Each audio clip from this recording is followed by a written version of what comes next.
Isasama sa tao ng military training drills ng Taiwan ang kill zone sa dagat upang masira ang isang blockade at isimulate ang isang posibleng pag-atake ng China sa gitna ng isang military exercise, ayon sa Ministry of Defense sa Taiwan.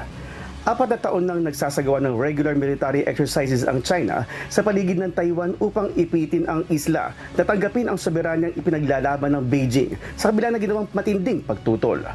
Sisimulan ng Taiwan ang Hangguang exercises ngayong buwan na tatagal hanggang Hulyo sa pamamagitan ng prolonged tabletop drills at actual combat exercises na tatagal naman ng 6 na araw dahil sa paglala ng sitwasyon. Ayon kay Tong Chi-shing, head of the ministry's Joint Battle Planning Section, may nagsabi sa isang news briefing na ang gagawing drill ay pagsasanay kung paano tumugon ng mabilis kung isa sa mga drill ng China ay hindi inaasahang maging isang pag-atake, na kung saan ang mga tagaplano ng militar ay nag-alala dahil sa kanilang madalas na pagsugod.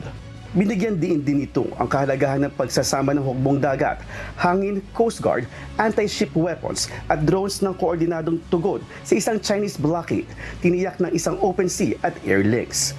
Ayon pa kay Tung, plano ng Taiwan na isama ang mga natutunan mula sa pagsalakay ng Russia sa Ukraine at ang digmaan sa Gaza sa mga pagsasanay nito, na nakatuon sa mas maliit na kakayahan ng mga puwersang Ukrainian na kontrahin ang mas malaking militar ng Russia. Axis Salem, humahataw sa balita ngayon.